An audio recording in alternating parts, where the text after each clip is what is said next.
Bonjour à tous, moi c'est Enzo. Moi, c'est Luna. Bienvenue sur Livre. Love. Comment ça va? Ça va. Je pense à Radio-Canada qui s'est moqué de notre J'allais titre. te le dire. J'allais te le dire. T'as écouté ou pas l'extrait? J'ai écouté, c'était hilarant. Genre, elle a hurlé de rire quand elle a dit c'est Livre la fleuve. Elle a fait C'est des Livre la Français. fleuve. C'est des Français. Je sais même pas pourquoi.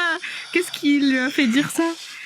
Je sais pas, en fait, avec le nom du podcast, j'ai l'impression que c'est soit les gens ils ont la ref que c'est genre subversif et que c'est ironique et que genre on se moque un peu du truc et qu'on intègre, ou soit les gens ils sont en mode c'est tu vraiment penses des c'est parce qu'elle l'a pris millénials. premier degré? C'est pour Non, je pense, ça. je sais pas si elle, Je sais si elle pas. a pris premier degré ou genre non, parce que moi je l'ai vécu aussi en mode genre juste à la faire rire. Parce qu'il est, il est drôle notre titre, no shade. Non, moi Ce c'est beau titre que tu as c'est trouvé. des Français que j'ai pas compris. Genre, je sais pas. Parce que ceux d'avant c'est des Canadiennes, je pense, pour ça.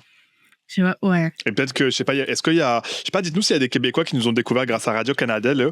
Est-ce que vous avez un petit problème avec les Français?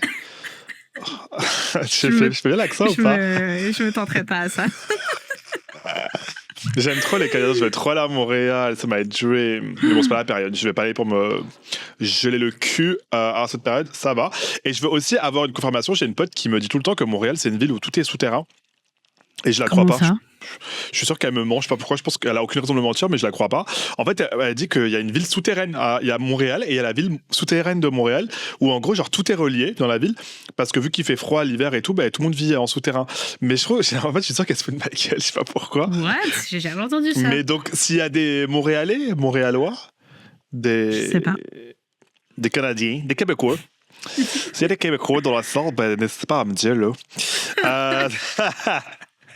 En plus, c'est trop drôle. Excusez-moi pour cet accent. Parce que je suis en train de faire un montage pour ma classe, parce que la mascotte de notre classe, je leur ai raconté qu'elle allait au Canada pendant les vacances de la Toussaint. Du coup, je suis en train de faire un montage. C'est quoi? Tu peux... non. Je reprends du début. La mascotte, le Canada, montage. Tu peux Donc, donner pour plus de ceux détails. voilà, je suis professeure de... Là, j'ai des moyennes sections. Et on a une mascotte dans la classe. Et en fait, à chaque week-end, la mascotte, elle va chez des enfants. Et pendant les vacances, du coup, elle va visiter un pays. Donc, du coup, je dois faire un montage pour faire un genre que la mascotte, elle est partie visiter le pays. Et là... on fait le Canada. Donc, du coup, je suis vraiment dans le mood Canada et tout, là. Mais donc, c'est toi qui l'as inventé, la mascotte? Non, on a vraiment une mascotte. C'est un nounours, quoi. C'est un doudou. Mais c'est toi qui as décidé que c'est la mascotte ou genre depuis, avant même que tu arrives, c'était genre la mascotte officielle? Non, c'est nous qui avons décidé que c'était la mascotte. Ouais, mais ça se fait beaucoup dans les maternelles. Moi, j'ai jamais eu ça quand j'étais en maternelle. Toi, t'as jamais eu ça non plus? Non. Tous les gens qui j'en parlent sont en mode, ah oui, moi aussi j'avais ça et tout. Moi, j'ai jamais eu ça non plus. J'ai jamais eu ça. Moi, j'ai pas une mascotte, personne voyageait. J'ai appris les élections du Canada que très tardivement dans ma vie. Et je suis même pas sûr que ça existe encore à ce jour. Donc, ok, d'accord. Trop mignon. Et donc, tu fais un montage genre, où tu fous la mascotte. En photo, je l'ai détouré. Il est en mode, je vais acheter du sirop d'érable. Genre, c'est trop mignon. Et genre, ça leur permet de découvrir des pays et tout. C'est ça. Voilà. C'est adorable. Ok, d'accord. Écoute, merci pour ce partage. Moi, qu'est-ce que je peux vous raconter? Moi, j'étais à Édimbourg. Ouais, alors? C'était gagnant. C'était vraiment trop bien. C'était si trop bien. Trop belle tes photos et tout. Merci, j'ai un nouvel appareil photo, c'est pour ça genre un peu argentique. Genre vraiment, c'est la destination automnale par excellence. Je pense que j'y allais tous les automnes. C'est trop bien. Il n'y a pas grand chose à faire, mais il y a plein de choses à faire. Je sais pas comment expliquer. Dans le sens où genre, j'étais pas en mode, j'ai visité tous les points historiques de la ville ou je sais pas quoi. J'ai fait le château qui était gorgeous, même si je soupçonne qu'ils l'ont construit en genre 2003 et ils nous le disent pas parce qu'il est trop bien conservé, c'est trop bizarre. Trop beau, la ville est belle. Par contre, moi je dois vous avouer que je ne pourrais pas passer un hiver là-bas sous peine de juste remettre fin à mes days. C'est trop dépressif là. Il fait gris et le soleil il se couche à 17h. Ouais. Donc c'est bien, c'est un mood passager, tu vois. C'est un peu comme quand je suis allé en Suède à Stockholm où en plein hiver le soleil se couche à genre 14h30. Une fois, je m'en souviens, à l'époque, j'étais parti dans un café avec ma pote. On est sorti du café à genre 14h quelque chose. On sort, il faisait nuit. J'ai phasé. Genre, littéralement, j'ai phasé au point que j'étais en mode, j'ai dépersonnalisé, parce que je me dis, attends, je comprends pas, genre, j'ai raté un épisode ou quoi, pourquoi il est 14h30 et fait nuit? Parce que c'est le premier jour et j'avais pas compris que la nuit tombait aussitôt. Donc, donc tu fais une grasse mat, t'es dans la nuit perpétuelle. Mais sinon, j'ai adoré, j'ai acheté plein de livres. Ouais. Vraiment, j'ai acheté beaucoup de livres. En fait, et j'étais à ça de dépasser mon poids sur la valise. Alors, du coup, j'avais genre 10 kilos de livres, alors que j'ai même pas fait exprès. Pourtant, je sais pas. J'étais en mode, j'achète plein de livres. Et en plus, je vais à Londres la semaine prochaine et je vais racheter des livres. No shade. Donc voilà, bah, c'est tout. T'as autre chose à rajouter avant qu'on lance cet épisode? Non, on peut y aller. Ok. Eh ben écoutez, le thème de cet épisode, ça va être hilarant. Je sais pas si vous vous rappelez quand on avait fait, on lit les pires reviews de nos livres préférés.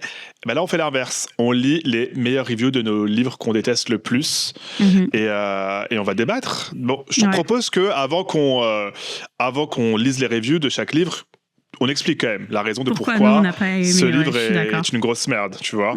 Donc voilà. Mais ce que je disais à Enzo tout à l'heure, c'est que moi j'ai trouvé ça trop difficile parce que quand je lisais les reviews, enfin, il y en avait certaines où je voulais pas casser leur délire, genre eux ils étaient en mode oh j'ai passé un bon moment et tout, et j'ai l'impression que nous on est là en mode non c'était nul. Genre, non, encore une fois, tout est à part pour Everything I Know About Love, qui est vraiment objectivement de la merde. Tout le reste, non, pour David Fuenkinos, pardon. Everything I Know About Love, ça peut être sujet à débat. À part pour David Fuenkinos, qui est vraiment tout est nul, qui n'a pas question d'objectivité ou de subjectivité. Pour le reste, franchement, chacun est libre d'aimer ce qu'il veut. C'est pas parce que nous on n'aime pas que vous êtes des immenses déchets. Tu vois, à part pour David Fuenkinos, bien sûr. Là, faut se remettre en question parce que c'est chaud. Donc voilà. Non, arrêtez. Un jour, il va tomber. Un jour, on va lui faire écouter notre podcast. On va se faire blacklist. C'est nul. On n'aime pas. C'est pas personnel. Hein. Frère, après, t'es bizarre dans tes livres. Je peux me permettre. Bon, bref, on va arrêter le procès. Alors, we love you, David.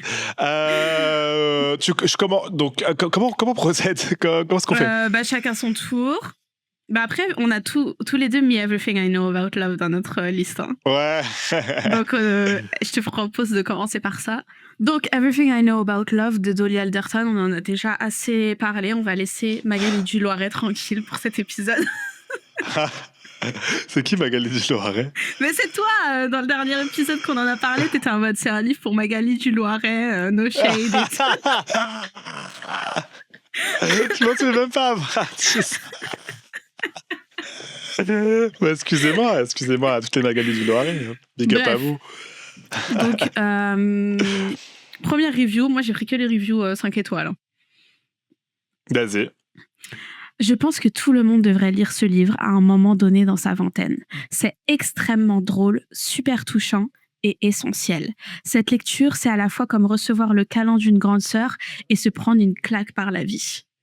Carrément. Mais c'est tout, c'est fini? Oui, c'est tout. Je trouve que c'était vraiment par la vie. Est-ce que c'est le seul livre qu'elle ait lu de sa vie, peut-être? Ou est-ce qu'elle ne s'est jamais fait claquer aussi dans sa vie? Et c'est super, hein. Je lui souhaite vraiment de jamais se faire claquer. Malheureusement, c'est pas ma chance. Je m'en suis pris des baffes. Et je peux vous dire que peut-être une baffe dans le sens où l'irrespect que ça a été de payer pour ce livre. Une claque peut-être dans ce sens-là, mais en fait Luna je l'aime trop parce qu'en fait je vois très bien qu'elle pense la même chose que moi, voire pire, mais jamais elle va se mouiller. S'il y a une personne qui doit se faire cancel dans ce podcast, c'est moi. En mode genre vas-y, dis tes merdes et toi et moi je dis rien. Moi je suis tu veux trop être la good person. Donc ok, du coup moi aussi je lis ma review que j'ai choisie de. Moi elle est très simple. Mais elle m'a fait trop rire parce que je sais pas, de par sa simplicité, je t'en mode mais de quoi tu parles? Trop bon. Vraiment relatable et fait réfléchir. C'est tout? Fait réfléchir. En fait, moi, c'est le fait réfléchir qui m'a... Mais j'en ai une autre, c'est tout en majuscule. Il était trop slay. Vraiment incroyable, Dolly. JTM, t'es trop drôle. Vraiment, c'est grave drôle, relatable, triste et je sais plus quoi, mais c'est plein de trucs. Vraiment, lisez, sinon je vous frappe. Slay. En fait, j'aime bien c'était plein de trucs, je sais pas quoi. Plein de trucs. Et en vrai, je pense que c'est la meilleure review de ce livre. Plein de trucs. Mais plein je sais pas quoi. Et sur le côté, je sais pas quoi, parce que moi non plus, je savais pas quoi à la fin du livre. Mais après, le côté humoristique, franchement, c'est drôle quand t'es un ou une millénial, je pense, mais vraiment millénial deep, pas nul entre deux, quoi. Moi, j'ai trouvé ça cringe, ça me gênait. Encore Everything I Know About Love, ça allait, je trouve, mais c'est vraiment le deuxième, le truc que j'ai lu récemment, là. Où vraiment c'était gênant pro max. Ah vraiment, c'était la gênance la plus gênante. Genre à chaque page, j'étais en mode oh je peux pas. Et du coup, je l'ai même pas fini ce livre de Meretz. Mais d'accord, ok. Luna, dans le livre qu'elle aime pas, elle a pris du coup Je vais mieux de David. Hey. Ah oui, je l'avais mis en deuxième. On commence dans le dur comme ça direct. Okay. Actually bawling my eyes out. Je ne peux même pas mettre de mots sur ces 5 étoiles. Ce livre était un câlin, une thérapie et une grosse remise en question aussi, lol. Je devrais peut-être partir à mon tour à la recherche des causes de mon mal de dos. Emoji, lunettes, monsieur avec des gros sourcils et des moustaches. Voilà. Tu peux nous dire pourquoi t'aimes pas ce livre, s'il te plaît, parce que j'ai jamais lu grâce à Dieu. J'aime pas ce livre parce que le personnage principal est insupportable. C'est un homme dans sa cinquantaine qui vit sa crise et qui est incapable de se remettre en question et qui rejette la faute de ses problèmes, ma foi, pas si graves que ça, on va pas se mentir, sur tout son entourage et particulièrement les femmes de son entourage, notamment sa femme / ex-femme que après à la fin du livre il bat sans vergogne et que dans le livre c'est présenté comme si c'était pas un problème, qu'il a une relation aussi très bizarre avec sa fille dans le livre où il est en mode jaloux du mari de sa fille et il débarque chez elle en pleine nuit, il s'impose parce que c'est maintenant qu'il a décidé qu'il voulait régler ses problèmes. Voilà, juste insupportable. Et la phrase que je retiens de ce livre après cette lecture que je dis à chaque fois, c'est must be nice si c'est ça les seuls problèmes que tu as dans la vie. Voilà. Et donc si il y a des gens qui se retrouvent dans ce livre, genre c'est chaud. Désolée, mais c'est chaud. C'est chaud. C'est chaud, je suis désolée. Ouais, en fait, c'est genre It's Giving White Men. Donc là, la review qui te dit moi aussi, il faudrait que je fasse mon introspection et tout, mais genre ton introspection sur toi-même, va pas chercher le problème sur toutes les femmes de ta vie qui t'ont soi-disant fait du tort. Enfin, tu sais, c'est le syndrome du nice guy en mode les filles qui étaient pas gentilles avec moi quand j'étais à l'école et tout. Enfin bref, c'est un concentré de voilà, j'ai pas les mots non plus. Moi aussi, c'était plein de choses, mais n'importe quoi. Donc, dans la liste de Enzo, on a également par David numéro 2, que moi, je n'ai pas lu, mais que Enzo a lu et qui n'a... trop de la chance. C'était vraiment... franchement, en fait, je suis un très bon public. Je suis un très bon public et il y a des fois, et c'est très, très rare que je tombe sur des livres où je suis dans une situation de... Mais pourquoi? En fait, j'ai même pas les mots, carrément, j'ai peur, je tremblais tout tellement que ça a été traumatisant. C'est que j'ai souillé. Voilà, c'est ça le mot que je cherchais. Je suis ressorti souillé de cette lecture.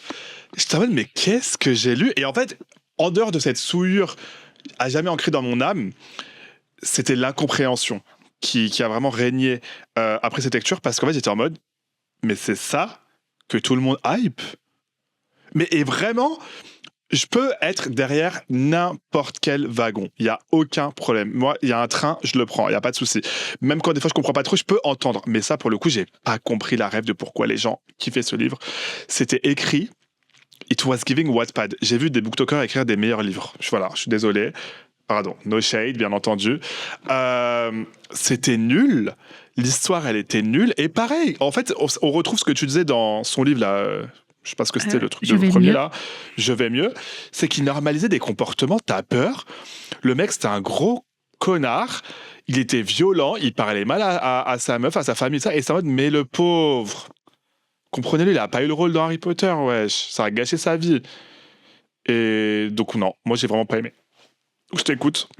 Donc, review de 5 étoiles qui date de 2022. J'ai vraiment apprécié l'écriture de Fuenquinos, sa sensibilité et son style. Je pense que je vais vraiment devoir lire ses autres livres. Je comprends pas trop les gens qui ont dit qu'ils ont trouvé le livre ennuyeux. Pour ma part, il est vraiment touchant et on peut fortement s'identifier au personnage principal, Martin, le garçon qui a failli être Harry Potter dans la saga cinématographique. Bah oui, ça arrive à tout le monde, cette situation. On a tous connu une sorte d'échec cuisant dans la vie, un échec dont on se souvient, qu'il soit anodin, entre parenthèses, être tombé d'un cheval pendant un spectacle, ou beaucoup plus grand, entre parenthèses, rater le rôle de sa vie. Tel Martin. De plus, l'intrigue est tellement originale. On parle souvent des personnages au grand destin, mais quelle part de la littérature réserve-t-on aux soi-disant ratés? C'est vrai que c'est vraiment une niche. Il n'y a pas beaucoup de livres qui parlent de losers. Euh, c'est pas comme si tous les classiques. Ouais, tout le monde Bref. parle de loser, frère. Parler de l'échec et de la dépression qui peut en résulter est très tabou. On nous autorise souvent pas à se lamenter des échecs, pardon, il y a quelque chose qui va pas, et plutôt de le voir comme une étape vers la réussite. Cela fait mal d'en parler, mais au final, il faut affronter Ça y est, le mal par le wesh, mal. Et tout tel, ça. et tel un duel entre Harry et Voldemort, jeter un bon vieux Expelliarmus. Oh, je vais vomir. C'est fini ou pas? Oui. C'est quoi le prénom de la personne qui a écrit ça? Ah, j'ai crop. Ok. C'est le pire comment. Ah non, là, vous voyez, j'avais raison au début. C'est qu'on peut tout entendre, mais ça, c'est chaud. Regardez son commentaire de merde. J'espère qu'elle nous écoute pas d'ailleurs, ou il ou elle nous écoute pas. C'est pas. Mais non, ce sera mérité. Écoute-nous. Alors, écoute-nous. Bon, déjà, c'est une personne qui fait du cheval et qui en est tombée. Ouais. Donc, on a quand même un profil. Il y a une projection là. Il y a une projection, on a un profil, on voit à peu près la DA des gens qui aiment David Fonkinos. Très relatable, je sais pas. Moi, c'est vrai que ça m'est jamais arrivé de pas avoir le rôle d'Harry Potter. Après, voilà, pourquoi pas. Hein, ça peut arriver à beaucoup de gens, c'est vrai. Échec cuisant, j'en suis pas devenu à tabasser mon entourage pour autant. Voilà, après, si c'est le cas de cette personne, je l'encourage à aller voir un psychologue. Et en fait, je trouve que c'est une revue avec beaucoup de très dithyrambique, surtout dans le résultat émotionnel qui ne mérite pas. Donc voilà, donc je dis, je suis pas d'accord avec cette review et je ne l'entends pas. Pour le coup, il y a aucun point où je suis en mode peut-être que non, c'est pas valide. Say You Remember Me de Abby Jiménez. Pourquoi t'as pas aimé? J'ai pas aimé parce que je l'ai lu avant l'été là, et c'est une autrice que j'avais beaucoup aimée avec sa précédente trilogie. Donc c'est grave hors de ma zone de confort parce que c'est vraiment la romance pure et dure. Donc pas un truc que je lis beaucoup, mais elle m'avait fait apprécier et apprécier ce genre. Du coup, j'avais vraiment attendu avec impatience cette dernière sortie et j'ai été grave déçue et j'en viens même à me demander genre sous quoi j'étais quand j'ai bien aimé sa trilogie en fait, parce que je sais pas si, enfin j'ai peur maintenant, genre je l'ai là dans ma bibliothèque mais je me dis je pensais que ça aurait pu être des livres que je peux relire quand voilà, genre j'ai besoin d'un petit truc pick me up et tout, mais maintenant je suis terrifiée de les relire et de avoir ce même sentiment de là avec ce Say You Remember Me, parce que ça va tellement mal vieillir. Il y a 12 000 références à TikTok et puis même l'histoire, la romance en elle-même, on se faisait chier, les personnages ils étaient tristes 80% du temps,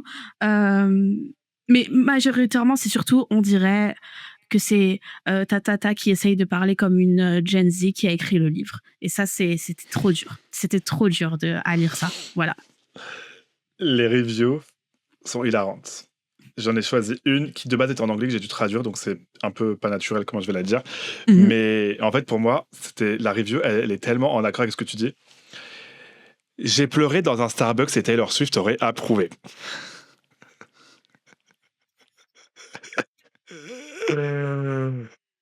Voilà. Abby Jiménez m'a fait rire, pleurer et regarder mon latte comme si c'était mon âme. Les persos te détruisent et te réconcilient avec la vie en 0,3 secondes. C'est doux, cruel, drôle, émouvant, un peu comme écouter All Too Well en lisant un texto que tu aurais jamais dû envoyer. Emoji genre barre de rire. Bref, j'ai fini le livre en mode ok, je suis pas prête, mais je l'aime quand même. Je sais pas compris, je sais pas la ref. De quoi elle est pas prête, de quoi. Ok. C'était une traduction totalement respectable. C'est pas un problème de traduction, c'est ce qu'elle a dit. I'm not ready, but I love her. D'accord. Bah, elle a trouvé son public. Écoute. Non, en fait, je pour sais moi, qu'il y a un j'ai public. pleuré dans un Starbucks et Taylor Swift a approuvé, c'était mon bon Dieu. En regardant et pourtant, mon en regardant mon latte en tant que grand fan de Taylor Swift, mais moi, j'ai voulu cacher mes vinyles, je peux pas être associé à ça. Mais je suis content pour cette personne parce qu'elle a vraiment l'air d'avoir passé un moment, c'est son public, Non, donc mais oui. go girl. Ouais. Là, Non, bah, pour le t'as coup, raison, il n'y a Marie. pas de souci. Il n'y a pas de Il souci. n'y a pas de Si t'as souci, passé un ouais. bon moment, c'est pas mon cas, mais je te juge pas pour autant. Voilà. Respectfully. Voilà, c'est ça. Ensuite, Enzo. Mon Dieu, attends, je suis en train de lire la review du livre d'après. Après, là, les reviews, elles sont hilarantes. Genre, toute là, j'étais trop chaud. Vas-y, à toi. Alors, une romance aussi, si j'ai bien compris. What If It's Us de Ouais. Becky Albertalli et celui dont il ne faut pas prononcer le Adam. nom. Silvera. Silvera. Ça fait longtemps qu'on n'a pas trash sur la page publique. Mais c'est mérité. Vraiment, ces livres, je les ai dans ma bibliothèque, j'étais en mode waouh. Mais pourquoi t'as lu ça déjà? Je t'ai jamais. C'était à l'époque, ça fait longtemps. Et en Ah, fait, ok. pour regarder les livres que j'aimais pas, j'ai tapé mes Goodreads et j'ai mis par Ah oui. review une étoile. Ok, Et il y avait cette relique. ok. Donc, bon, tu veux pas. Ah, pourquoi j'aime pas? Ouais. C'est écrit comme de la merde. C'est la même chose que Abir Jiménez, c'est-à-dire c'est des millénials, voire même des générations après, qui veulent écrire comme des Gen Z, qui mettent des refs à la pop culture toutes les 2 secondes. Je sais plus c'était quoi dans ce livre, je crois que c'était Hamilton ou je sais plus c'était quoi. Des refs à... Il y avait des refs à quoi? À tout ce qu'il fallait pas, genre des refs à Friends, mais t'es en mode, mais faut choisir t'es Gen Z ou t'es millénial. C'était gênant au possible, et encore une fois, comme d'hab, ce qui m'étonne d'Adam Silvera, parce que c'est un homosexuel, mais des fois, les scènes, je t'en mode, mais vous n'avez jamais rencontré d'homme gay de votre vie. Vous savez pas comment ça marche. Enfin, vous savez pas comment, on est constitué, de quoi on est constitué. Les scènes qui se voulaient un peu, pas smutty, parce que c'était c'est quand même pas du young YA? adulte, mais Ah, si, ok, c'est si. YA, mais c'était pas smutty, mais il y avait des scènes un peu genre, et c'était gênant, justement, il y avait des scènes qui se voulaient en mode, on teasait le fait qu'il y allait avoir du smut, mais il y allait pas avoir du smut, et je t'en mode, mais c'est pas, Faut c'est bizarre. choisir. Oh non. Donc, j'ai vraiment pas aimé. Après, moi, j'aime tout ce que fait Adam Silvera, j'aime pas. Et même tout ce qu'il a fait, ce qu'il fait et ce qu'il fera, j'aime pas. Ok. Voilà. Alors, review 5 étoiles. Ce livre est classé dans la catégorie des histoires d'amour les plus mignonnes.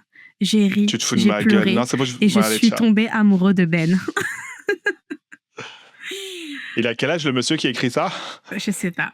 Je suis Ouais, ça tombée me fait amoureux peur. de Ben, Arthur que je suis. ...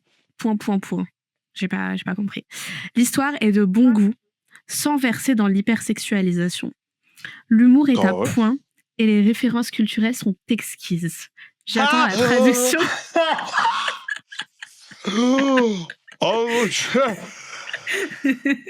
J'attends la traduction de la suite avec impatience. Point d'exclamation.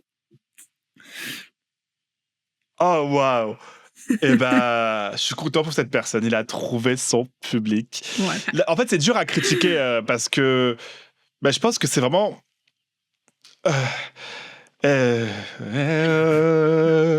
J'ai plus les mots. Ok. Bah, good for him. Vraiment. Je vous jure qu'il m'a. En fait, je suis choqué. Mais après, références culturelles exquises. On va se calmer. Il a cité une comédie musicale et 3 séries qui sont disponibles sur Netflix et d'autres plateformes. Tranquille. Mais bon, ok, d'accord. Ok, j'entends. 100 ans de solitude de Gabriel Marquez. Ça, c'est là. Vous savez que je suis peur de dire qu'on l'aime pas, parce que ça fait partie des livres que genre c'est un peu la honte de pas les aimer, mais on assume. Avec Luna, on assume de pas avoir aimé.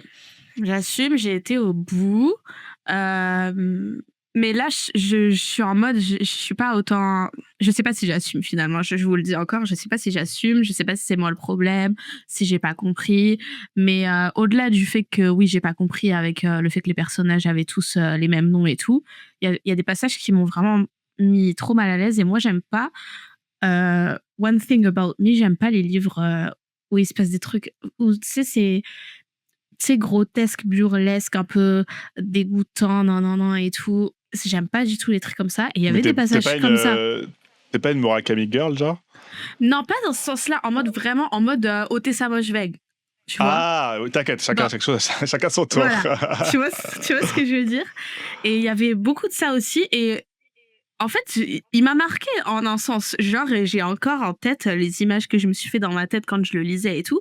Mais en mode, il m'a pas laissé un bon truc. Genre, je suis en mode, j'aimerais effacer ces souvenirs de ma mémoire. Genre, et je l'ai terminé et j'étais en mode, what was the point? Qu'est-ce que tu voulais raconter comme histoire? J'ai pas compris. Je suis désolée, j'ai pas compris.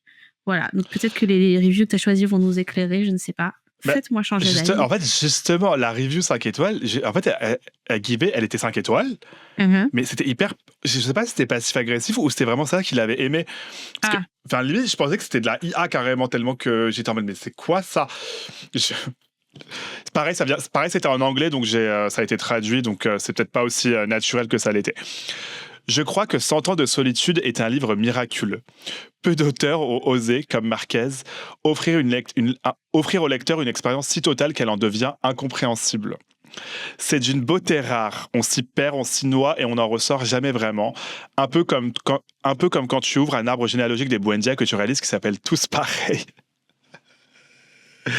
Ce qui m'a bouleversé, c'est cette capacité qu'a Marquez à faire lire pendant 40 pages, à te faire lire pendant 40 pages sur une femme qui plie un drap. C'est lent, hypnotique, transcendant. Certains parleraient d'ennui, moi j'appelle ça du temps suspendu. Et cette confusion constante, ce brouillard narratif, on ne sait jamais qui est mort, qui est né, ni même si quelqu'un existe vraiment. Et Et c'est justement ça le génie. Mais je crois en fait c'est du Mais en troll. on dit la même chose, mais lui, il est en mode c'est génial, et moi, je suis en mode j'ai pas compris, tu vois. Mais en fait, Attends, parce que. Non, mais attends, les bars, les punchlines. La solitude, finalement, c'est de ne plus savoir qui est qui dans sa propre famille. Chaque paragraphe est une invitation à se demander pourquoi je lis encore. Et la réponse est simple, parce que c'est du Marquez, parce qu'il faut souffrir un peu pour mériter la beauté. J'ai adoré ce sentiment d'être à la fois bouleversé et complètement perdu, même si le livre lisait mes limites intellectuelles à voix haute. C'est pas un roman, c'est une épreuve spirituelle, un pèlerinage vers la confusion absolue. Bref, un chef-d'œuvre est la dernière phrase. Je ne le relirai jamais, évidemment, mais je le recommanderais. C'est le évidemment pour moi. Mais je le recommanderais à tout le monde avec une lueur mystique dans les yeux. non, mais l'hypocrisie. En fait, mais c'est ça, les gens qui aiment bien ce livre, c'est les gens qui aiment bien souffrir, je sais pas. Mais au moins, lui, il a l'honnêteté de dire qu'il est retourné Ah non, mais... En anglais, je pense que c'était I will never read it again, obviously. Genre, vraiment, évidemment. C'était trop drôle. Ah non, mais vraiment. En fait, j'étais en train de me dire, peut-être c'était du troll, je comprends pas. Mais, ou peut-être, ouais, je pense que ça fait pas, c'est un peu, ça en dit long sur les gens qui ont aimé ce livre, c'est limite la performance pour moi, tu vois, c'est que tu comprends tellement pas le take que t'es en mode genre, oh mon dieu, mais c'est tellement deep, alors qu'en vrai, mais moi, genre, je refuse de souscrire à ce narratif, genre, juste, j'ai pas compris, c'est tout, genre, ok, mais soit. Il en faut. Mais oui, souvent, les gens, ils sont graves dans l'abus. Genre, ceux qui ont bien aimé, ils peuvent pas juste dire, ouais, c'était sympa. Ils sont en mode vraiment, ils l'érigent au rang de demi-dieu, l'auteur. Ok, soit. Prochain livre de Enzo, Vox de Christina Dalcher. Ouais. En fait, ce livre, il a été une très très grosse déception parce que au début, c'est une fiction politique un peu apocalyptique, un peu dans la vibe de. C'est quoi le livre de Margaret Atwood, La Servante écarlate. La Servante écarlate. Un peu dans cette vibe-là où, en gros, on est dans un monde où du jour au lendemain, les femmes, elles ont le droit de dire que 100 mots par jour, je crois, et elles ont une machine sur elles, et que si elles en disent plus... Tu l'avais lu, toi, ou pas? Non, mais je me souviens quand on avait parlé. Ouais, donc voilà, donc c'est un peu un truc comme ça. Et en fait, au début, j'étais trop gag, genre le côté politique, le côté vraiment politique fiction, dystopique, c'était trop bien, trop intéressant. Et puis d'un coup, genre son livre se voulait féministe, j'imagine. J'avoue qu'elle a annulé. Enfin, genre je pense au milieu de son livre, elle a dit. That's enough feminism for today. Elle a dit ça y est, maintenant let's go, on va remettre les hommes au centre du sujet. Et le truc s'est transformé en une romance avec un mec, le mec qui sauve toute la situation. Je vais sauver la fille. Je l'ai vécu un peu comme ça et en fait ça a été une grosse déception parce qu'en fait j'étais tellement hype au début et après ça a go downhill. Mais genre ça a go nul. C'est trop dommage. Vraiment c'est trop dommage. Donc moi j'ai pas trop aimé parce que voilà la romance a tout gâché selon moi. Mais j'avais un vague souvenir que c'était ça que t'avais dit, que t'avais kiffé au début. Il y avait un truc après qui allait pas, mais je me souvenais plus c'était quoi. Et ça transparaît pas du tout dans toutes les reviews. Les reviews, ils sont en mode, comme tout à l'heure, ça fait réfléchir, non, et tout. Genre, avec un E à la fin. Voilà. Donc, la review que j'ai choisie, 5 étoiles. Je ne pense pas être féministe activiste. Ah, Je suis bien sûre, je suis bien sûre pour les droits de la femme et pour bien une sûr. forme d'égalité homme-femme. Une Mais ce forme. n'est, Je mais suis une ce n'est forme. pas à tort un combat que je mène quotidiennement et sur lequel je me renseigne énormément. Du moins ça, c'était avant la lecture de ce livre. Oh! Du coup, je me suis dit, bon, si ça la turn comme ça, why not? Ce livre m'a tout simplement bouleversée. Et encore, je pense que le mot est faible. J'ai attribué la note de 5 étoiles à ce livre car je l'ai véritablement adoré. Mais au vu du sujet qui est traité, c'est un livre qu'on adore autant qu'on déteste. Chaque phrase qui constitue ce livre est d'une justesse à faire peur. Le monde décrit par l'autrice est un monde dystopique, certes, mais dans un sens criant de vérité. La plume de Christina Dalcher est incroyablement plaisante. J'admets avoir eu peur de m'ennuyer, de trouver l'écriture trop intellectuelle, d'être confrontée à la manie de certains auteurs qui est de faire une étalage de vocabulaire et de maniement de la langue à tel point que la lecture en devient barbante à souhait. Là, ce n'est absolument pas le cas. Je le répète, la plume de l'autrice est un régal. Donc voilà, ça l'a Ok. Bon, je pense que tourné ça va être en féministe.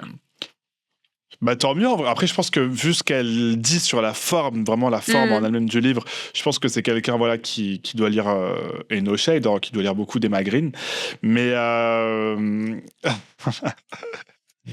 parce que bon, mais c'est sûr. En vrai, c'est bien. Ça la tue une féministe. Vraiment, c'est trop bien. Je suis trop content pour elle.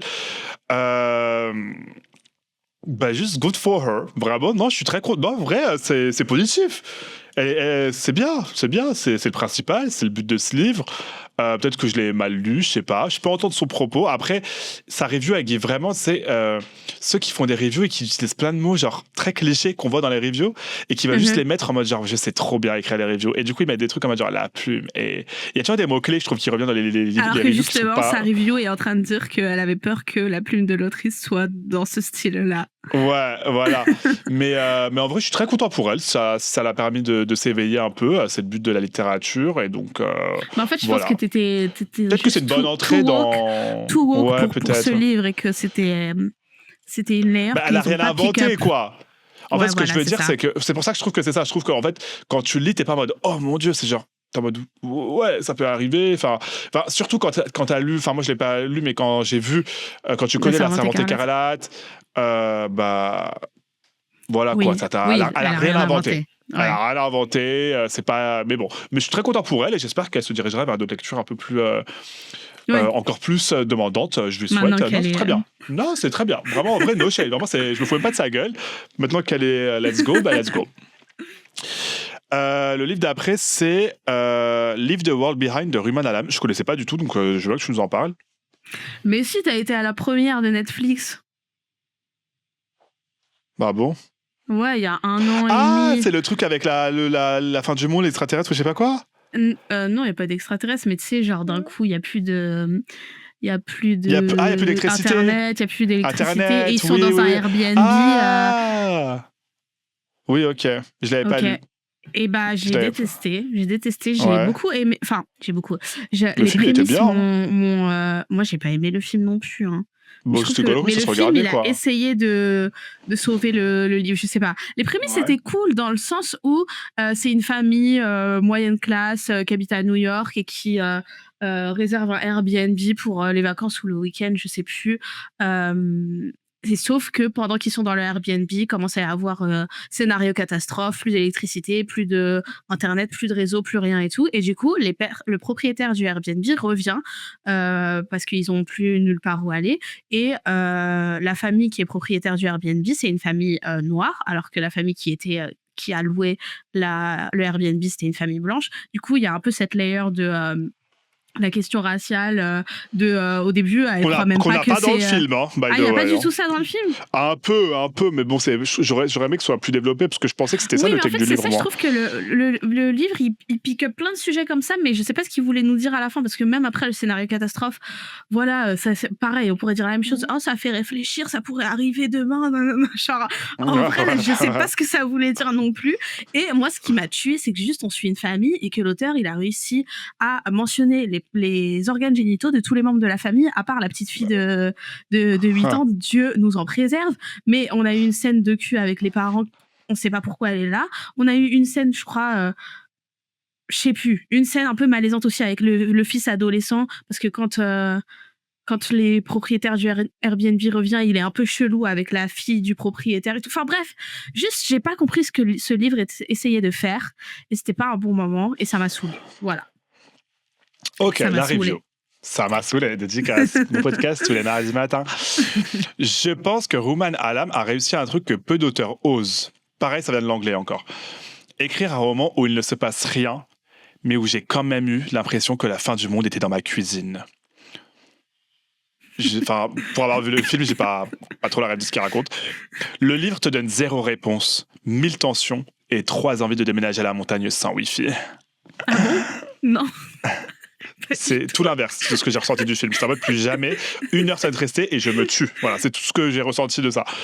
Les personnages passent leur temps à ne pas savoir ce qu'ils font et c'est incroyable parce que moi non plus je savais pas ce que je faisais en lisant. Immersion totale.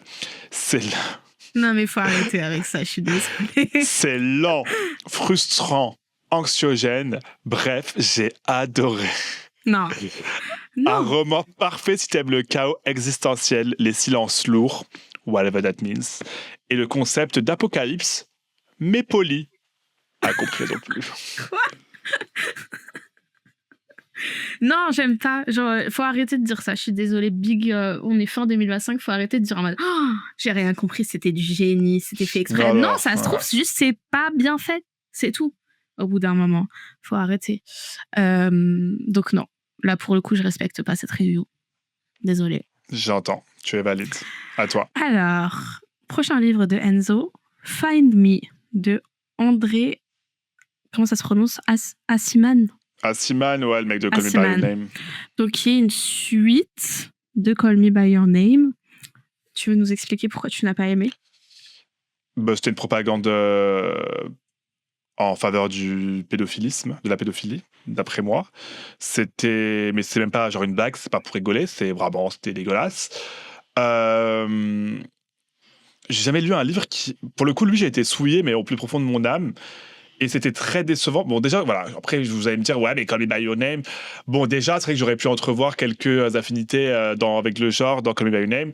Mais voilà, vous savez que c'est la colline sur laquelle je mourrai. C'est que c'est mon toxic trait. C'est Call Me By Your Name. Et je comprends. Je sais que c'est pas valide, mais qu'est-ce que vous voulez? On n'est pas parfait. Et Find Me s'est dit, je vais aller encore plus loin dans le take. Sauf que bébé, fallait pas aller aussi loin. Loin. C'était tu l'as pas suivi jusque-là. Bizarre. Ah non, non, grâce à Dieu, parce que sinon, la prochaine étape, c'est le suivre jusqu'à la prison de la santé. La prison. Voilà. Donc, non, vraiment, j'ai détesté. C'était vraiment pire qu'une déception, c'était une détestation totale. Donc, je sais pas comment on pourrait review ça de manière positive, parce que tous les gens à qui j'en ai parlé, c'est dégueulasse. Alors, Trouve-moi, la fameuse suite tant attendue de Call Me By Your Name est un livre partagé entre 4 parties qui diffèrent les unes des autres. Dans une première partie, Samuel, le père d'Elio, rencontre une jeune fille dans le train où la passion ainsi que l'amour vont se lier très rapidement. Une histoire d'amour torride et sensuelle qu'elle nous transporte dans un univers fort agréable et plaisant dans les prémices d'une relation qui se veut autant changeante qu'intéressante. Bien qu'il y ait 20 ans d'écart avec les personnages, l'histoire reste tout de même bien développée. Mais voilà, on y est. Par la suite, on découvre une histoire d'amitié puis d'amour entre Elio et Michel. Encore une fois, la différence d'âge est présente. Menteuse. L'histoire en particulier. 3 pages à la fin. C'est le seul moment où on retrouve le personnage de Call Me By Your Name. Ouais, vraiment. Et encore une fois, la différence d'âge est présente. C'est un trope pour lui. Hein. Non, après, la troisième partie est consacrée à Elio, puis les 15 dernières pages à la relation de Elio et Oliver. Bon, écoute, bref, mais je savais pas que c'était je sais plus. Effectivement, dans ce deuxième tome, qui selon moi n'est pas une suite mais un spin-off, on n'entend guère parler de la relation entre Elio et Oliver, ou ne serait-ce que très peu de souvenirs. Certains parallèles rappellent qu'Elio et Oliver ont existé, mais de manière assez subtile au passage. Mais malgré cela, le récit est bien ficelé, la traduction est fluide et mélodieuse, ce qui donne à la lecture un petit plus. Bah, ça, Ce n'est pas pas... menti, Attends, c'est bien attends. écrit. Ce n'est pas un coup de cœur, j'ai apprécié ma lecture, bien que la différence d'âge entre chaque personnage m'a légèrement dérouté. Genre, tu peux pas C'est le bien. mentionner 3 fois dans la review et quand même mettre 5 étoiles, je sais pas, Et genre... surtout à la fin dire bon dérouté quand même. Oh, Bah c'est bien écrit, ça je peux pas vous mentir, ça se lit très bien, c'est très bien écrit. Mais moi le thème, l'histoire je l'ai fini hein, mais dérouté c'est le mot est faible, ça m'a dégoûté carrément parce qu'en plus il y a une autre histoire, il y a un peu avec la meuf du mec. Où il me semble qu'il y a un truc un peu incestueux, je sais plus, mais en tout cas c'est Ah oui, hyper il y a tout là. ouais non c'est trop bizarre, j'ai vraiment pas aimé, c'est quoi après? Bah, c'est Ostekavоспes, Mosveg. Ah, t'es ça. Ah non, c'est Slowfoot. C'est Slowfoot. Slowfoot, ok. Mais t'avais pas mis. Mais attends. Je sais C'était plus. Labvona. Ah, j'ai pas lu celle de Labvona, je crois. Bon, c'est pas grave. Ok, bon, on verra après. C'est le seul livre où j'ai littéralement crié Oui, Queen, Yes, Queen à une chèvre. Je sais pas la rêve, j'ai pas lu. Ah, mais enfin. Oui. En tu fait, peux juste te raconter ça se passe dans un village puritain des États-Unis à l'époque, tu sais, où ils brûlaient des sorcières et tout là. Et on suit une meuf qui, je crois, que c'est une Anglaise qui a été envoyée aux États-Unis pour se marier, vous savez, pour peupler les colonies et tout. Et son mari, il meurt et du coup, elle se retrouve un peu la paria du village. Tout le monde veut récupérer ses terres, je sais pas quoi et tout. Et en gros, c'est une histoire de c'est la review que t'as dit, c'est Yas, Queen et tout, sauf qu'en fait, c'est écrit par un homme. Donc, c'était trop gênant. Et ce n'est pas il n'y a pas eu les moments Yas, Queen qu'il pensait qu'il y a eu. C'était juste gênant de ouf. Et après, bon, je ne kink shame pas hein, après ce qui se passe entre la personnage principale et la chèvre. et la chèvre, le diable, comme vous voulez l'appeler, soit. Mais moi, en fait, j'ai commencé l'histoire en pensant que j'allais avoir ce moment girl boss et tout. Mais en fait, il y avait quelque chose qui me dérangeait. Quand j'ai été regarder qu'en fait l'auteur n'était pas une autrice mais bien un auteur, j'étais en mode ah, tout s'explique. Et puis en plus il y a des scènes de torture et tout qui m'ont grave dérangé. J'avais l'impression qu'il prenait un petit peu trop de plaisir à les écrire et tout. Bref, j'ai refermé le livre, c'était pas, voilà. Encore une fois, peut-être que j'étais too woke pour ça, mais juste non. Il m'a trop malaisé. C'est le seul livre où j'ai littéralement créé Yas, Queen à une chèvre. Andy Birsac pourrait être Slowfoot et je ne poserai pas de questions. Andy Birsac, c'est un mec, c'est un chanteur de rock qui ressemble à un mec de Tokyo Hotel. Je pensais que tu allais avoir la ref vu le livre. Ah, je sais pas. ok. C'est un beau gosse, genre. C'est sanglant, païen, humide, bizarre et pourtant romantique. Non. Chaque page sent la mousse, la vengeance et le trauma rural. J'ai lu ça en mode, ok, donc c'est une parabole sur la liberté féminine, alors que j'étais juste en train de shipper une sorcière et un monstre des bois. Ah oui, mais en fait, elle est all for it. Ok, ouais. Emoji, genre la lèvre qui fait ça. Mm-hmm. Voilà, je suis pas à la ref, donc je pas trop rigoler, mais je suis en mode, j'entends ton propos. Bah non, mais c'est ça en fait. C'est ce qu'elle dit, un petit chip déguisé en un truc un peu plus engagé que ça ne l'est vraiment, quoi. Et sauf que moi, j'étais pas vraiment là pour ça, donc du coup, non merci. Mais I guess qu'il y a un public aussi pour ça. Ouais. Ensuite, Clara et le soleil de Kazuo Ishiguro.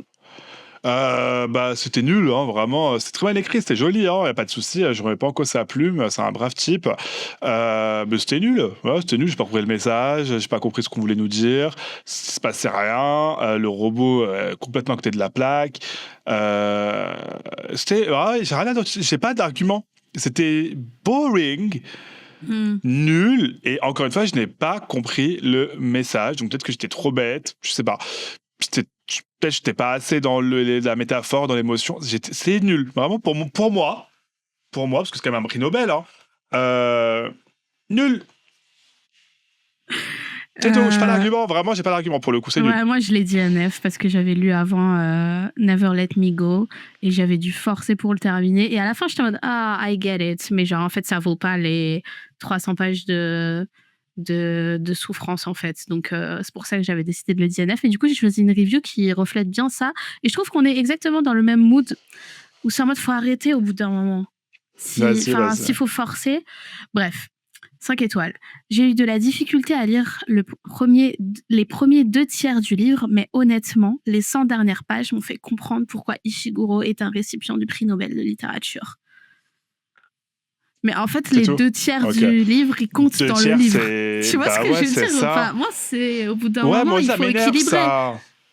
ça. En fait, je peux pas entendre, genre, qu'un livre soit OK tout au début et qu'après il prenne son envol parce que ça fait sens dans l'histoire et ça fait partie du chemin, je veux bien, mais qu'un livre on se fasse chier pendant genre 80% et que les 20% parce que genre il a décidé de s'accélérer, de mettre un peu, je sais pas comment ça finit, je m'en souviens même plus, bah non, c'est pas 5 étoiles du coup, c'est peut-être 3, Hmm. 4, tu vois. Hmm. Donc, encore une fois, moi, je ne lis pas pour souffrir.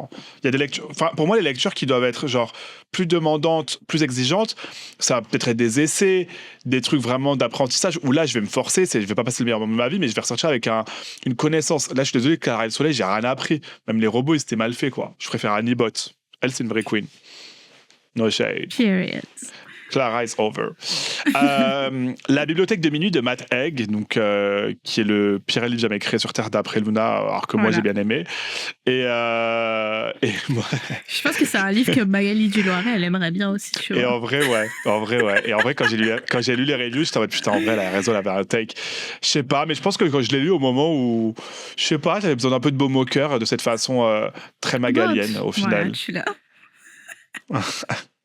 Non, juste, voilà, j'ai trouvé ça ras des pâquerettes et cheap. Ouais, c'est vrai. Je dirais ça. Ouais. Cheap. Ouais, bah, Voilà. la review. Matt Haig a littéralement dit « Et si la dépression avait une carte des bibliothèques ?» Et j'ai dit « Ok, je signe où ?» On se tape des barres. Ce livre m'a fait réfléchir à toutes les vues que j'aurais pu avoir, surtout celles où j'aurais pas lu 40 fois la même métaphore sur les regrets. Et en fait, je comprends pas 5 étoiles, mais pourquoi tu shades en Mais même oui, temps mais- C'est un roman doudou qui veut te sauver alors que toi, t'as juste ouvert le bouquin pour pleurer un peu avant de dormir. C'est prévisible, ultra moraliste, un peu cucu, mais j'ai fini en larmes, donc 5 étoiles. Bah, Donc, je ne peux que respecter. Hein. On dit la même chose encore une fois. en fait, c'est le moment où mon avis sur le livre il a shifté, que je suis parti changer ma note sur Goodreads, c'est quand j'ai vu surtout celle où j'aurais pas lu 40 fois la même métaphore sur les regrets. Et Indeed, elle change juste le skin. En fait, j'étais en mode, oh la honte, j'ai aimé ce livre. Genre, à cause de ça revue, j'étais en mode putain. Qu'est-ce que ça Donc, dit sur toi? Ouais, vraiment. Donc j'étais en mode, bon, bref, anyway, voilà. À toi. Prochain livre, Tomorrow, Tomorrow, and Tomorrow, and Tomorrow, and Tomorrow, and Tomorrow. Tomorrow. Alors Et que ça donc aurait dû rester hier, vraiment. Je t'ai cassé. Pardon. Pourquoi t'as pas aimé? Je me souviens plus de celui-ci. En fait, les personnages étaient détestables. Il n'y a pas un Ok. personnage que je voulais pas tuer. Ok. À chaque page, t'es en mode j'espère qu'il va mourir, j'espère qu'il va mourir, j'espère qu'il va mourir, j'espère qu'il va mourir, j'espère qu'il y a un camion qui va l'écraser. À Mais ils sont chaque pas page. malades en plus dans le livre. pas assez. J'en pouvais. J'en pouvais plus. Je suis désolé. Je sais que c'est le livre préféré de plein de gens. Et je suis un monstre, mais c'était horrible. Ils étaient relous. Ils étaient trop relous. Mais vraiment, quand je vous dis qu'ils étaient relous, c'est que je lisais, j'avais les nerfs. À la fin, j'ai fermé le livre, j'étais énervé pendant 2 jours. Je me suis embrouillé avec mon mec carrément à cause du livre, parce qu'il m'a parlé à la fin. Je me dit, c'est bon, c'est pas le moment là. Il m'a saoulé. Ça m'a saoulé. Vraiment, ce livre, j'aurais pu en faire un épisode entier, ça m'a saoulé. Il m'a saoulé, ce livre. Et ouais, et pour des gens quand même avec des difficultés diverses et variées, j'aurais espéré un peu plus de sympathie ou d'empathie de ma part, je sais pas. Et ils m'ont insupportable, tous. Ils m'ont tous saoulé. Vraiment. 5 étoiles. Énorme coup de cœur. Premier tiret. Normal people pour les persos et la complexité des relations. Ah oui, allez. Ah, ben c'est bon, allez. Deuxième tiret. Ready Player One pour des raisons évidentes, parce que ça parle de jeux vidéo. Et Moi, mais il dernier tiret. n'y a aucun rapport. Ok. Un peu de Little Life, surtout dans le perso de Sam. Ouais, c'est vrai. Bah oui, parce que il catch pas a break. Hein. Et ça qui est marrant, c'est que il souffre en continu. Oh, surtout, il y a une scène vers la fin, je t'avais mais qu'est-ce que ça fout là? Genre la meuf, on aurait dit qu'elle écrivait une fiction en fait, une fanfiction. Genre il y a une scène en gros, ouais, je vous spoil comme ça, vous n'allez pas le lire, je m'en fous. Il y a une scène où à un moment, genre d'un coup, on sait pas pourquoi, il y a une fusillade dans leur studio de jeux vidéo, mais t'es en mode quoi? Genre qu'est-ce que ça fout dans ce livre? Et toujours le même personnage qui souffre. Alors toujours. Et en plus, je crois que c'est un des seuls personnages racisés. Non, il y en a deux. Mais les deux, voilà, les deux personnages racisés, par contre, la souffrance, le seul personnage noir du livre, il se fait tuer pendant la fusillade. Alors qu'il était grave successful, il n'a pas le droit au bonheur. Il me semble qu'il y a un personnage asiatique, on lui fait perdre toutes ses jambes. Et quand bien même, j'étais en mode, mais faites-lui perdre ses bras après, je vous en supplie, pour qu'il ferme sa bouche. Et la meuf, alors la meuf, c'était la pire, je pouvais pas me la... tous insupportables. J'ai pas aimé ce livre, j'ai pas aimé. Juste finissez la review en disant juste magnifique, j'ai pleuré, stop, arrêtez de faire des si bons romans. D'accord, je suis content pour toi, ma vie. Au moins, t'as pas payé pour rien. Parce que franchement, moi, je l'ai payé cher en plus. Mais encore une fois, il était bien. Je vais pas mentir sur la plume, mais c'était plutôt agréable à lire, entre guillemets, sur la plume. Ça se lisait vite, bien. Et en fait, j'étais trop content parce que c'est un livre qui parlait de jeux vidéo, c'était stylé. En plus, une femme dans le monde des jeux vidéo, ça parlait un peu de ces problématiques-là. Il y avait plein de trucs qui étaient trop bien faits. Et donc, en fait, tout était bien, sauf les personnages. C'est dommage pour un livre, quand même. Le livre après c'est Weber, c'est ça, La Voix de la Terre de Bernard Weber. J'ai hurlé de rire quand j'ai lu la review. En anglais, ça en anglais toujours. D'ailleurs, chercher une review en française, mais tout le monde est en mode c'est un chef-d'œuvre, j'adore ce chauve et tout ça. Là, c'est autre chose. Ce livre m'a regardé droit dans l'âme et m'a dit. Pardon, ce livre m'a regardé droit dans l'âme et m'a dit tu n'es rien. Tu es houmous. Et j'ai dit merci.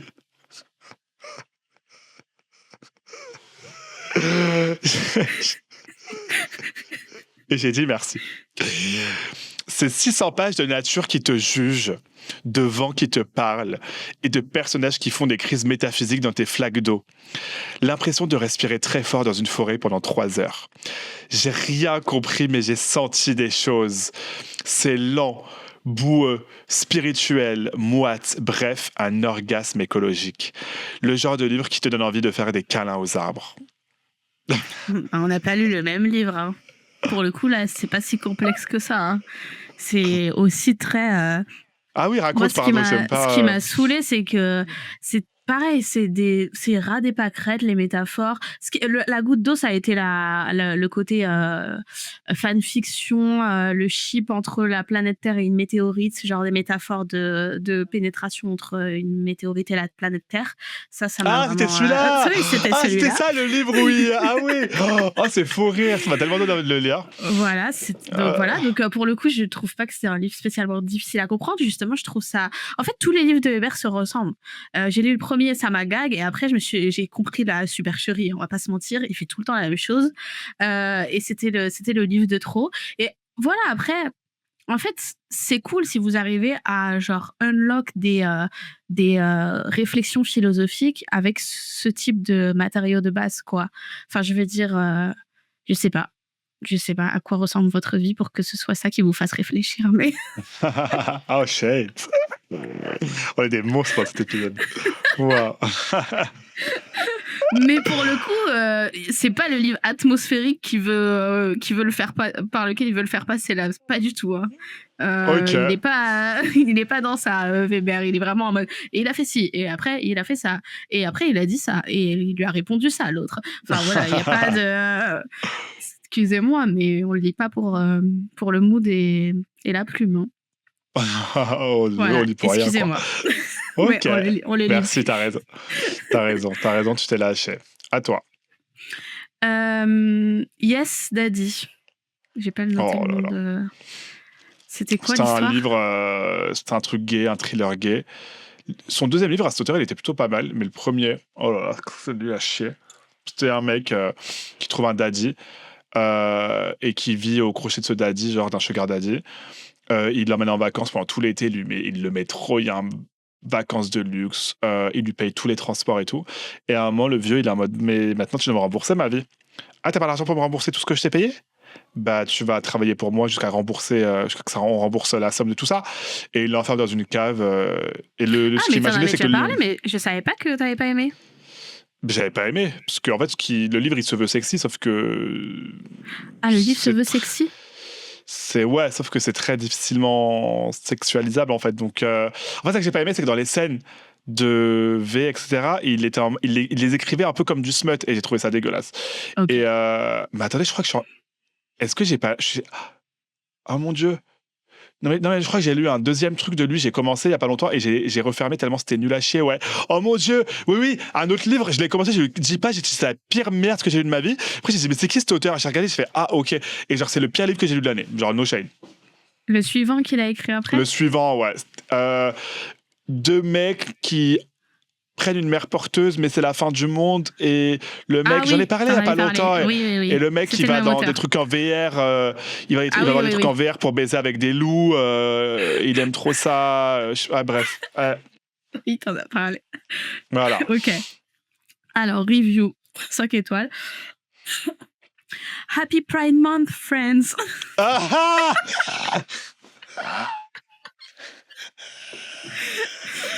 En fait, ce livre, il a fait reculer nos droits de 20 ans. Je suis désolé, mais bon. J'ai trouvé ce livre poignant et percutant. Je l'ai traduit. Un premier roman exceptionnel. L'écriture était fantastique et émouvante. Il mêlait de nombreux commentaires sociaux importants à une fiction contemporaine captivante. Ce n'était pas vraiment un thriller, mais plutôt un récit initiatique teinté de critique sociale. J'ai ressenti beaucoup d'empathie pour Jonah, tout en réalisant que son histoire est malheureusement courante. Je l'ai soutenu de tout mon cœur et j'ai détesté certains autres personnages et je me suis sentie immédiatement connectée à l'histoire. Ce récit est extrêmement sombre et aborde la sexualité et la religion ainsi que leur interaction. C'est une femme qui écrit. Ok, je veux vraiment pas décrédibiliser l'expérience de ce monsieur dans ce livre, mais je pense pas que ce soit une occurrence.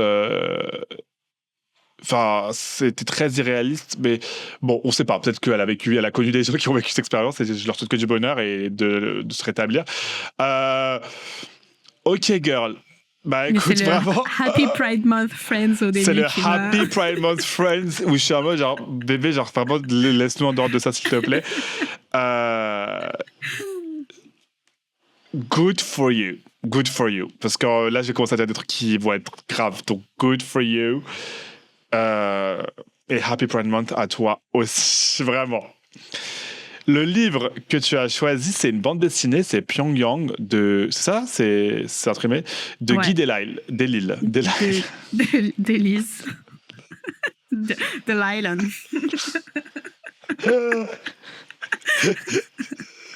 Et la review est hilarante aussi. Mais vas-y, explique. Pourquoi t'as pas aimé? J'ai pas aimé parce que c'est vraiment your typical white man qui va en Asie et qui est en mode ouh, c'est exotique, nan, et tout. Et en fait, il a juste des takes très bizarres à des moments. Moi, je l'ai lu parce que j'étais en mode bah, c'est cool, c'est l'expérience de quelqu'un qui a vécu en Corée du Nord parce que du coup, il est dessinateur et c'était à l'époque où apparemment il y avait plein de studios en Corée du Nord où les chaînes françaises elles délocalisaient. Bref, du coup, il a été là-bas et c'est son expérience là-bas, mais c'est teinté d'un racisme banalisé très gênant. Et à un moment, il y a surtout une scène qui m'a fait vraiment être en mode ok, c'est chaud. C'est qu'il raconte qu'il a visité un musée et à un moment, il était dans une salle où c'était genre divers objets de torture et tout. Et vraiment, il est en mode ah, j'aimerais bien tester ces objets sur la dame qui nous fait la visite guidée là. Ah, mais il est malade. Voilà. En toute impunité, comme ça. C'est chaud. Il dégoûte, d'accord. Et c'est ok. Bah, comment il s'appelle? Guy Delisle. Guy Delisle. Guy Delisle. Guy Delisle, tu me dégoûtes. J'ai choisi une review, mais qui était 5 étoiles. Et j'ai choisi parce qu'elle était drôle, mais je pense pas qu'il a voulu mettre 5 étoiles, mais j'ai pas trouvé de trucs. C'était très niche ton livre, No Shade. Okay. Donc, et je l'ai trouvé sur Babelio. Donc c'est issu du français. Il y a beaucoup de fautes d'orthographe, ce qui rend la review encore plus hilarante. Je suis très déçu. Écrit DQ. Je pensais voir un réel champ de bataille. Malheureusement, je n'ai même pas entendu un seul coup de feu et vu aucun cadavre, qu'il soit de cheval ou d'homme. Si j'y suis allé, c'est avant tout pour vivre ma passion, c'est-à-dire les énormes canons. Bref, si vous voulez vivre une réelle guerre, n'y allez pas. En majuscule avec point d'exclamation. Mais j'ai pas lu le livre, donc je pensais que c'était dans le thème. Ça n'a aucun rapport. Excuse. Quoi? Ok, écoute. Bah visiblement, il est déçu lui aussi, parce qu'il a pas vu tout ce qu'il voulait voir. C'était... Bon, je sais pas. Bah, écoute, d'accord. Voilà, c'était un peu dur comme de trouver des reviews appropriées. Ok. Dernier livre, Soumission. de Oh, Michel Houellebecq. oh, Double Homicide. Quand est-ce que t'as lu ça? Je l'ai lu il y a 2 ans, je crois, parce que je voulais savoir qui était ce monsieur. Genre, Et je voulais alors? voir. Bah, il est exactement ce que je pensais qu'il était, c'est-à-dire Mhm. un facho. Mais en fait, parce que c'est un livre quand même que je voyais aussi beaucoup sur le BookTok anglais. Mais Ouais. les gens étaient en mode genre, oh là là, ça fait trop réfléchir et tout ça. Ils captaient Mm. pas. Et je pense que c'est peut-être à cause du climat politique qui est pas le même en France que là-bas. Je sais pas, peut-être que c'est pas les mêmes rêves. Mm. Et moi, vraiment, je l'ai lu par curiosité. Je l'ai téléchargé légalement. Je suis après, tu sais, je n'ai pas donné 1 euro à ce monsieur. Bah voilà, encore une fois, il faut lire de tout dans la vie. Et, euh, et c'était désastreux. C'était vraiment, en gros, l'histoire, c'est qu'est-ce qui se passerait si les méchants musulmans et les Arabes prendraient le pouvoir en France et que la France devenait un califat. Et, euh, et en fait, sur le coup, ça aurait pu être une politique fiction intéressante. Parce que ça, en plus, ça intervenait dans un contexte à l'époque des attentats et tout ça, donc what if, l'islamisme, etc. Mais en fait, c'était sorti, c'était tout droit sorti de CNews. Il n'avait aucune connaissance de la religion dont il voulait parler. Pour le coup, vraiment, en tant que personne qui a grandi dans la religion musulmane, je lisais des énormités. Et même pas en mode, genre, parce que je veux défendre la religion. Juste en mode, c'était juste factuellement faux ce qu'il disait. Il sortait des Mm. choses qui étaient fausses. Mais tout a sorti ça, c'est que c'est même pas ce que tu me racontes. Et donc, tu voyais que c'était vraiment purement d'un endroit. Ça venait d'un lieu d'islamophobie, de xénophobie pure. Euh, et je pense que il a la gueule de l'emploi pour le coup. Il est obligé de foutre du sexe partout, alors que voilà, sexualiser des Ah, trucs qui ah ouais. n'en avaient pas, ou c'était même pas nécessaire pour le coup. Même pas question de pas nécessaire, c'est juste ça n'avait rien à foutre là. C'est comme un cheveu sur la soupe, une perruque dans Mm. une soupe même. Donc donc Michel Houellebecq, gros chien. Pardon.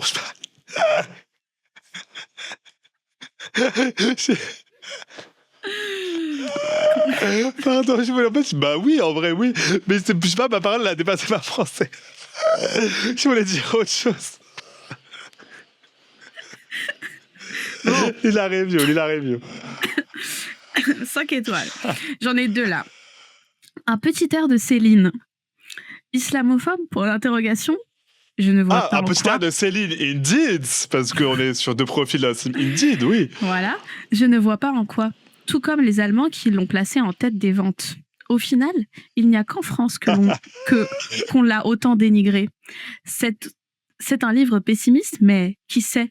Point d'interrogation. Bah, déjà que les Allemands l'aient mis en tête des ventes, justement, ça devrait t'en dire pas mal de choses, je trouve. Et Il la a vraiment pas deuxième, choisi le meilleur des pays, quoi. Et qui sait? Oui, bon, on a compris, tu regardais quelle chaîne aussi, vas-y. deuxième review. On ouvre ce livre en s'attendant simplement à un plaidoyer fasciste. On plonge finalement dans une fresque du Paris petit bourgeois décadent et nihiliste dans laquelle l'événement est au cœur de l'intrigue. Non, l'événement au cœur de l'intrigue n'est qu'une conséquence logique. 3 petits points. Brillant. Bon, il faut quand même aimer le porno dépressif. Bah voilà, ouais. Je vais juste lui laisser un seul truc où elle a pas tort, c'est que ça reste une belle fresque de la bourgeoisie parisienne qui se veut bien pensante et de gauche, mais qui au final est extrêmement déconnectée de la réalité. Et sauf que lui, il n'a pas utilisé ça dans le bon take, quoi. Mais ça, c'est vrai qu'il se moque très bien de ces bourgeois Saint-Germain-des-Prés, quoi, qui se veulent hyper bien pensants, hyper ouverts d'esprit. Est-ce que c'est pas une Voilà. cible trop facile, genre Mais c'est une cible trop facile, surtout pour ce qu'il veut dire. C'est-à-dire Oui, que voilà. moi, mon take avec eux, c'est plutôt dans un mode, ils veulent se dire genre hyper de gauche et tout ça, alors qu'ils ont aucun take de gauche et qu'ils connaissent vraiment et qu'ils connaissent pas la réalité des populaires. Et lui, son texte, c'était de dire, ils se rendent pas compte qu'on est envahi par les musulmans et qu'ils veulent tous nous tuer. Ouais, Voilà. ça vient pas de la même place, la Ça vient pas de la même place, mais la façon, les mots utilisés pour la critiquer et genre les endroits où les situations étaient quand même un petit peu en fait j'étais vénère parce qu'en Ok, il laisse ça. donc voilà, donc Houellebecq plus jamais. On t'a déjà insulté, on va pas recommencer. Et en plus, t'as l'air d'avoir la plante facile, donc on va se préserver. Ah ouais? Donc, ouais, Welbeck, gros chien. Donc voilà, donc c'est la fin de cet épisode. Enfin, non, c'est pas la fin encore. Qu'est-ce que tu lis? J'ai commencé, j'en suis au 1/3 de Blood over Bright Haven de M.L. Wang. Tu sais, j'en avais parlé dans le dernier épisode. Ouais, ça me dit un truc, beaucoup, ouais. beaucoup comparé à Babel. Bon, j'en suis au tiers. En gros, l'histoire, ça se lit, c'est genre Babel mélangé à Catabasis mélangé au Magicien d'Oz, je trouve. En mode, on suit la personnage principale qui passe un examen pour devenir High Mage de la ville dans laquelle elle vit. Et en fait, la ville, elle vit sous dôme parce que y a une menace extérieure. J'ai toujours pas compris c'était quoi. Et en fait, elle va passer l'examen et elle va le réussir, mais c'est la seule femme qui a jamais réussi l'examen. Et du coup, elle est pas très bien accueillie. Donc, c'est ambiance Dark Academia et tout. Il y a une société de mages c'est l'élite de la société. Et elle est pas très bien accueillie. Et du coup, on va lui donner comme assistant de recherche un homme d'entretien. Sauf qu'en fait, cet homme d'entretien, il est d'une communauté, une minorité de la ville qui est grave marginalisée. Et du coup, il y a un peu aussi cet aspect sociétal et racial dans l'intrigue. Donc je comprends pourquoi c'est comparé à Babel, mais jusqu'à maintenant, je suis un peu en mode où est-ce que ça va dans cette histoire, parce que la personnage principale, it's giving Letty. Elle parle trop mal du mec, en mode je pensais pas qu'un mec de son peuple il savait lire. Genre c'est des trucs comme ça et tout. Et je suis en mode soit il va y avoir un caractère développement de fou, ou alors ça va se transformer en romance, mais sans trop adresser tous ces commentaires bizarres qu'elle dit. Je sais pas où ça va pour l'instant, donc je peux pas vous en dire plus, mais je me chauffe et je continue et voilà. C'est tout, voilà. Et toi? Moi, j'ai commencé Flashlight de Susan Choi parce qu'il est nommé au Booker Prize, il me semble. Et c'était un livre qui parlait un peu c'est un thriller qui raconte, justement, c'est ça le problème de ce livre, c'est que je comprends rien à ce que je suis en train de lire, c'est un calvaire à lire. C'est long, c'est trop de mots, et ça m'énerve parce que genre, je sais qu'il y a un truc, je sais pas pourquoi j'y crois, mais oh là là, ça fait 3 jours le livre, j'ai lu 40 pages, les pages elles sont comme ça, il n'y a pas un espace entre les pages. Oh là là, c'est un calvaire, je suis en train de lire un calvaire, et aujourd'hui je vais essayer une dernière fois, et si vraiment je peux pas, j'arrête. Mais j'avais beaucoup d'expectations pour ce livre, et en gros c'est l'histoire d'une fille, une jeune fille coréenne mais qui habite aux États-Unis, bref, une coréenne des États-Unis, enfin vous voyez ce que je veux dire, et elle est traumatisée en fait parce qu'un jour elle est partie se baigner avec son père qui a vécu en Corée du Nord, etc., je crois, mais son père d'un coup il a disparu, genre il s'est noyé. Okay. Et elle a un souvenir très flou de ce souvenir-là, et donc elle explore un peu ses souvenirs et tout ça, et c'est un thriller, et de ce que je pris de la 4e de couverture, c'est qu'en fait il s'est pas noyé, genre il y a un bail un peu politique derrière, et il y a une vibe pachinko en fait au début, c'est ça que j'ai kiffé, parce qu'on va dans le passé, on voit les questions générationnelles et tout ça. La plume je peux pas. Et je me dis, est-ce que c'est parce que je lis en anglais que c'est peut-être un peu trop high level pour moi, mais je suis pas à teubé, no shade. Donc je sais pas, mais c'est très dur. Elle a écrit quoi d'autre, cette autrice? Susan Choi, attends, je regarde, coupe pas. Son nom, il me dit quelque chose. Elle a écrit Trust Exercise, My Education, The Foreign Student, American Woman, A Person of Interest, Camp Tiger. Ok, non, et donc là, elle est shortlistée pour le Booker Prize. Ok, Flashlight. Et vraiment, je n'irais pas dire que c'est un mauvais livre, mais c'est très... il faut vouloir pour rentrer dedans. Donc, je vais réessayer aujourd'hui parce que vraiment, j'ai vraiment envie. Mais si je vois que comme on disait tout à l'heure, hein, si je peux pas forcer. Hein, c'est ça. Voilà. Exactement. Si vous retenez quelque chose de cet épisode, c'est ça. Ne forcez pas. Ne vous forcez pas. La lecture, ça doit être fun. Exactement. Bon. Voilà. On a long épisode aujourd'hui, dis donc. Ouais, de ouf. Et j'ai très faim. J'ai trop hâte de mettre des trucs dans mon air fryer. Gros bisous, tout le monde. N'oubliez pas de mettre 5 étoiles, de nous partager, de vous abonner, de commenter. Et puis, attendez, je vais éternuer. Merci beaucoup. Tourniquet. Bon, bisous. Merci, bisous.